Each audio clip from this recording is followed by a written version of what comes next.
Footage দেখে আসল অপরাধীর মুখোশ খুলে দিল কম্পাস। হ্যাঁ বন্ধুরা, কম্পাস ধারাবাহিকের আগামী পর্বগুলোতে আমরা এমনটাই দেখতে চলেছি। জেল থেকে বেরিয়ে ঋতুজার সাথে হাত মিলিয়ে বিহানকেও বাড়িতে নিয়ে আসে কম্পাস।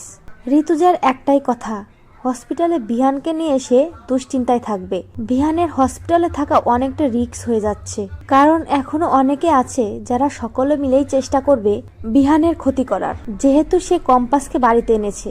এরপরে বিহানকে বাড়িতে এনে ঋতুজা বলে এবার কম্পাসই ওর খেয়াল রাখবে, কিন্তু মোনালিসা এটা মানতে পারে না। মোনালিসা বাড়াবাড়ি করলে ঋতুজা মোনালিসাকেও চলে যেতে বলে, কিন্তু মোনালিসা মুক্তির সাথে হাত মিলিয়ে ওই বাড়িতেই থেকে যায় আর বলে এবার এমন কিছু করতে হবে যাতে কম্পাসকে এই বাড়ি থেকে বের করে দেয়। যে কথা শুনে মুক্তি বলে আমি যা বলবো তুমি শুধু তাই করবে, তাহলেই দেখবে সবটা ঠিক হয়ে যাবে।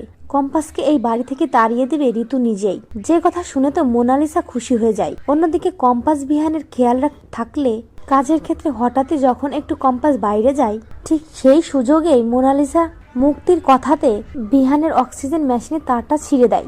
এরপরে বিহানের অবস্থা খারাপ হলে ডক্টররা রাগারাগি করলে তখনই কম্পাস বুঝতে পারে না যে এসব কে করলো। মোনালিসা উল্টে কম্পাসকেই দায়ী করে, আর ঠিক তখনই কম্পাস বলে আমি জানতাম এমন কিছুই হবে, আর এই কারণেই আমি এই রুমে গোপন ক্যামেরা রেখেছিলাম, এবার সেটা দেখলেই বোঝা যাবে কে করেছে কাজটা। বলেই যখনই ভিডিওটা সকলের সামনে দেখায় কম্পাস, তখনই দেখা যায় যে কাজটা মোনালিসা করেছে। শুধুমাত্র মুক্তির কথায় মোনালিসা এমনটা করেছে, বিহানের জীবন নিয়ে খেলেছে, যেটা দেখার পরে তো সকলেই রেগে যায়।